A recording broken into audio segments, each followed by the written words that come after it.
آپ سن رہے ہیں کتاب خوشبو کا گھر کوئی نہیں۔ رات کے 9 بج رہے تھے جبکہ سالگرہ کا ٹائم 5 بجے کا تھا۔ مہمان آہستہ آہستہ جانا شروع ہو گئے۔ گھر میں بہت سے لوگوں کے ہوتے ہوئے بھی عجیب سا سناٹا پھیل رہا تھا۔ مون کو تو اس نے بہلا پھسلا کر سلا دیا تھا۔ فضا بھی نیند میں سو چکی تھی۔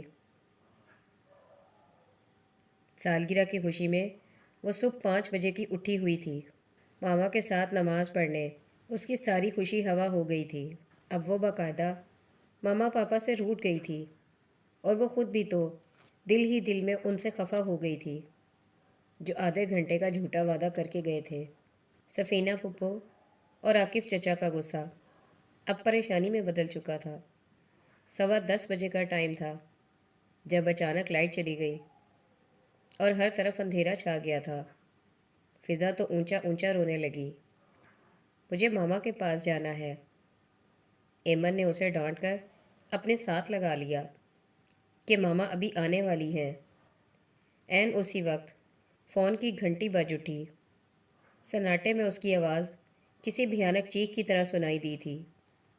پتہ نہیں کون اندھیرے میں ٹٹولتا ہوا فون تک پہنچا تھا۔ فون کی دوسری طرف کون تھا یہ تو اسے پتہ نہ چل سکا۔ ہاں، چند لمحوں بعد تایا جی کا چیختا ہوا فقرہ، نہیں، ایسا نہیں ہو سکتا، اسے دہلا گیا۔ اندھیرے میں جب وہ ریسیور رکھ کر پلٹے تو اسے پہلی بار لائٹ پر غصہ آ رہا تھا۔ وہ تایا جی کا چہرہ دیکھنا چاہتی تھی مگر اندھیرے میں تو کچھ بھی نظر نہیں آ رہا تھا۔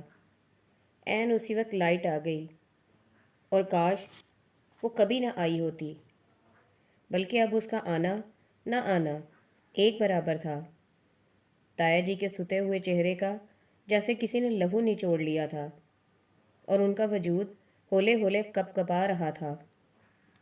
بہت بڑا ایکسیڈنٹ ہوا تھا سکندر کی گاڑی کا لوکل بس سے۔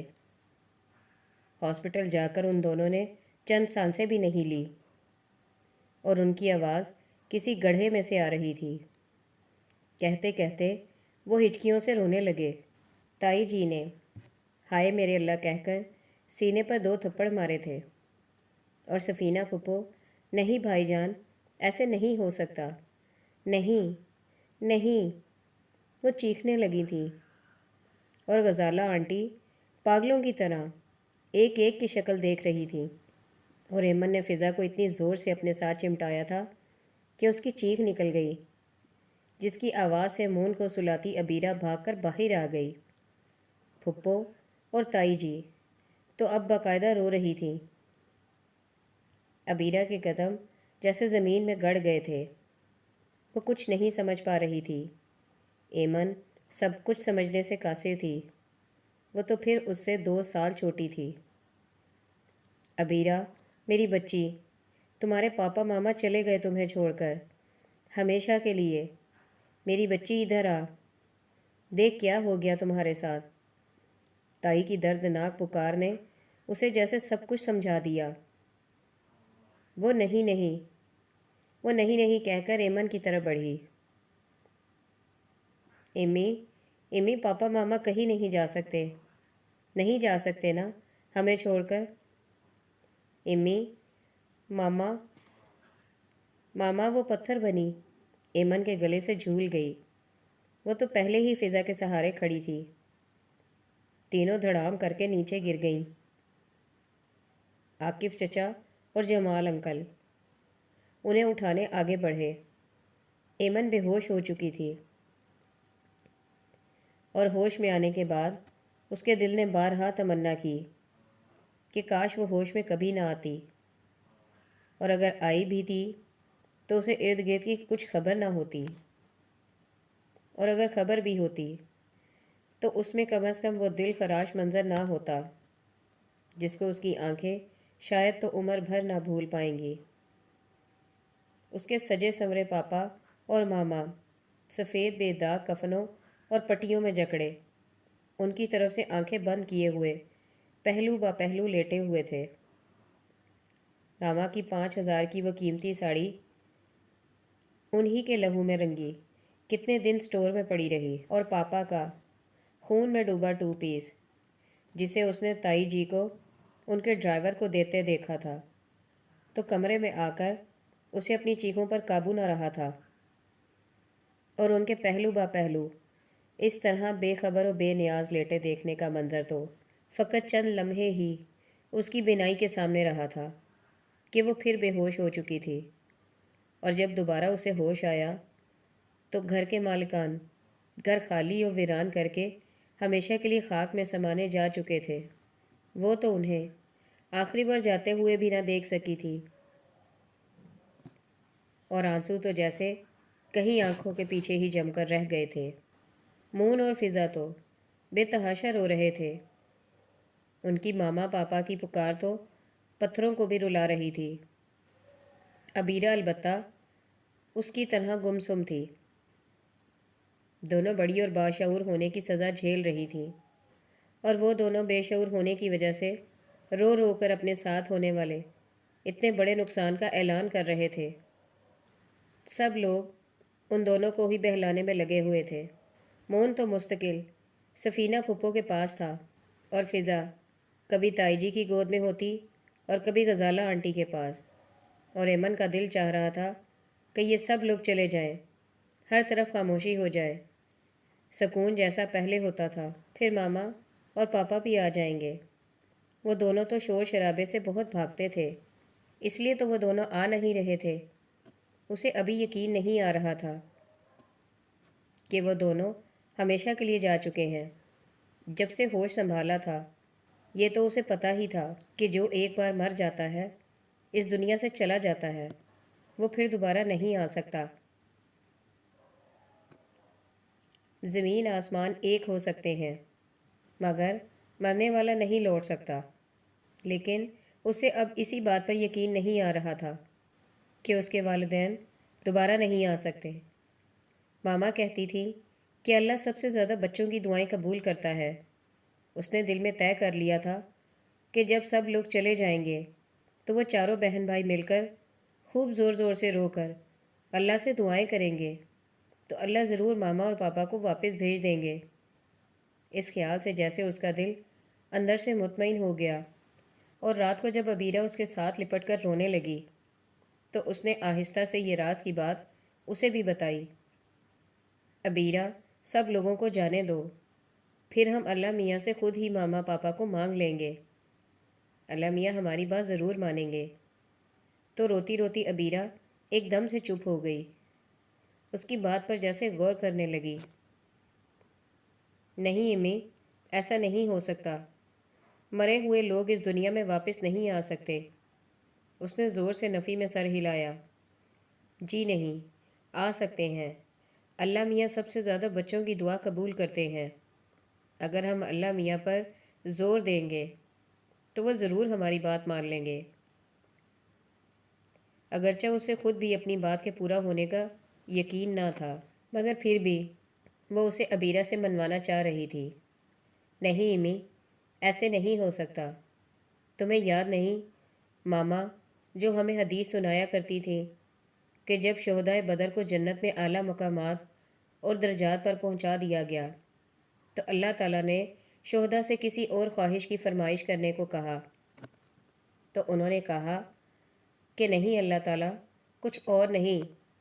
اللہ تعالیٰ نے اصرار کیا، انہوں نے پھر انکار کیا۔ جب اصرار زیادہ بڑھا تو انہوں نے کہا کہ اللہ میاں ہمیں ایک بار پھر دنیا میں بھیج دیں، ہم پھر جا کر کفار سے لڑیں اور شہید ہو کر آئیں۔ تو اس فرمائش پر اللہ تعالیٰ نے خاموشی اختیار کر لی تھی کہ جو ایک بار اس دنیا سے چلا گیا وہ دوبارہ نہیں آ سکتا۔ عبیرہ کی بات اس قدر جاندار تھی، اور یہ بات تو ماما نے ان کے سامنے کہی تھی۔ وہ اکثر انہیں احادیث کی روشنی میں اچھی اچھی باتیں بتایا کرتی تھی، اور وہ یہ بات بھول گئی تھی۔ عبیرہ کو یاد تھی، وہ اسے کیسے جھٹلا سکتی تھی۔ اس نے بے بسی سے سر اٹھا کر عبیرہ کو دیکھا۔ آنسو اس کے گالوں پر اٹکے ہوئے تھے۔ ایمن کو دوسری بار لگا کہ اس کے ماں باپ واقعی ہمیشہ کے لیے ان سے روٹھ چکے ہیں۔ اور اب کوئی مناجات، کوئی اسم اعظم انہیں واپس نہیں لا سکتا۔ دعا کی آخری آس بھی ٹوٹ گئی۔ وہ ایک دم سے بے قابو ہو کر ابیرہ کے گلے لگ کر دھاڑے مار مار کر رونے لگی۔ پھر دوسری بار وہ اس زور سے روئی جب تائی جی نے ان چاروں کے کپڑے اور چھوٹی موٹی ضرورت کی چیزیں سمیٹ کر انہیں اپنے ساتھ لے جانا چاہا۔ ابیرہ اور ایمن دونوں جانا نہیں چاہ رہی تھی، مگر ان کی ضد کی اب کسے پرواہ تھی؟ ان کے لاڈ اٹھانے والے اور ان کی ذرا ذرا سی ضد کی پرواہ کرنے والے تو پیوند خاک بن چکے تھے۔ تائی جی کا آفس ان کے گھر سے دور پڑتا تھا۔ پھر تائی جی کو دنیا میں صرف اپنے گھر سے پیار تھا۔ پتہ نہیں وہ اتنے دن گھر سے کیسے دور رہ لی تھی۔ عاقف چچا تو کل کرنے کے اگلے روز ہی چلے گئے تھے۔ ان کی فیکٹری اور بیوی ان کی اتنی لمبی غیر حاضری کی متحمل نہیں ہو سکتی تھی۔ غزالہ آنٹی اور انکل جمال کو بھی اپنے اسکول سے اتنی لمبی چھٹی نہیں مل سکتی تھی۔ غزالہ آنٹی ایک ہفتے بعد ہی چلی گئیں۔ سوینا پھپھو البتہ ان کی وجہ سے رک گئی تھیں، اور پھر 1.5 ہفتے بعد ہی تایا جی ان سب کو اپنے گھر لے آئے۔ گاڑی تو ایکسیڈنٹ ہی میں چکنا چور ہو گئی تھی، اور ڈھانچہ تایا جی نے اونے پونے میں بیچ دیا تھا۔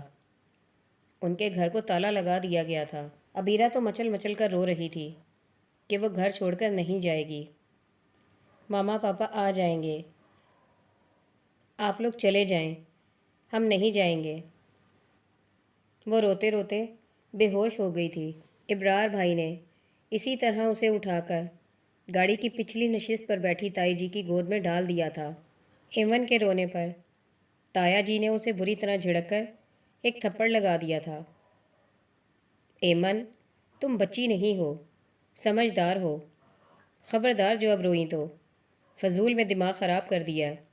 چپ کر کے گاڑی میں بیٹھو، ورنہ تم کو یہیں چھوڑ جاؤں گا، پھر اکیلی بیٹھی رہو گی۔ اس کے تواتر سے بہتے آنسو وہیں تھم گئے تھے۔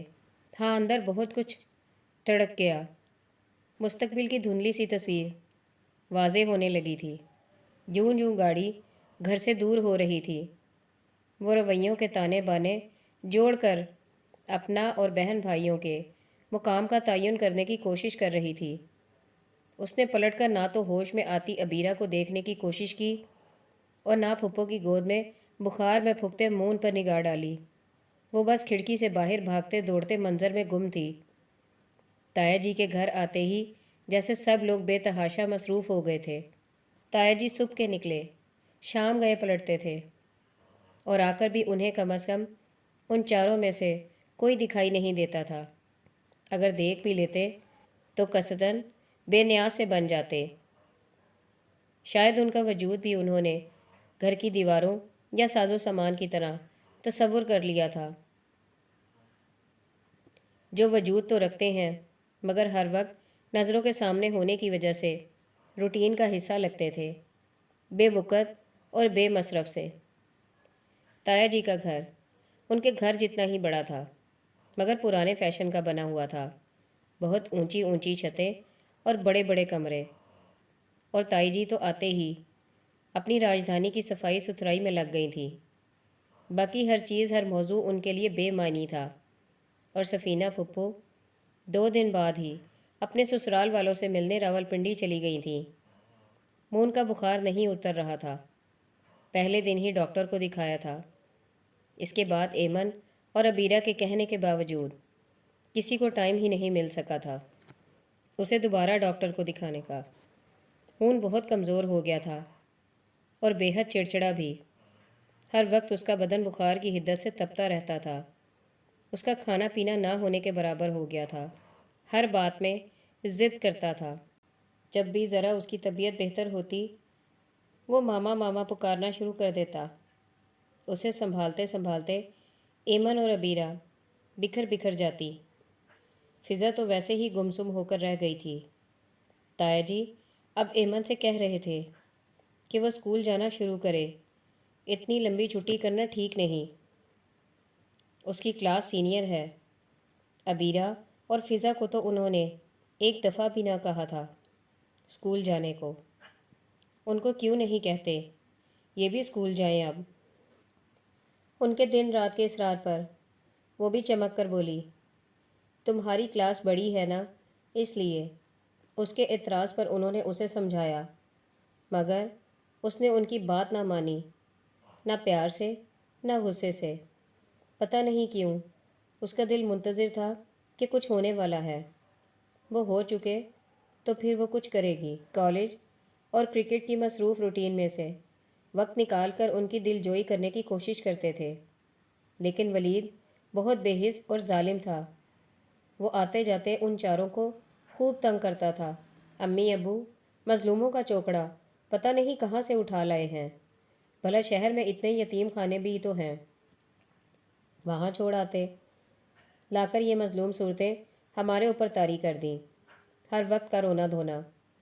اسے ولید سے نفرت ہو چکی تھی۔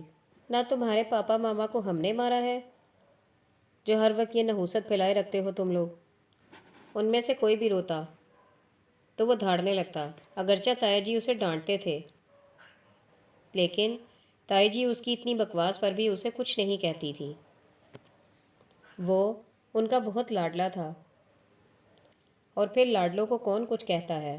ان کے پاپا ماما نے انہیں کبھی کچھ کہا تھا جو تائی جی ولید کو کچھ کہتی؟ لیکن انہوں نے کبھی اس طرح کسی کی دل آزاری بھی تو نہیں کی تھی کہ تایا جی انہیں ان کے گھر چھوڑ آئیں۔ پھر اسے ولید سے بھی کوئی شکایت نہیں رہے گی، بھلے ماما پاپا بھی نہ آئیں، لیکن وہ اپنے گھر چلے جائیں۔ مگر ایسا کوئی اشارہ کہیں سے نہیں مل رہا تھا کہ ان لوگوں کا ارادہ انہیں واپس بھیجنے کا ہے۔ پھپھو 15 دن بعد واپس آ گئیں،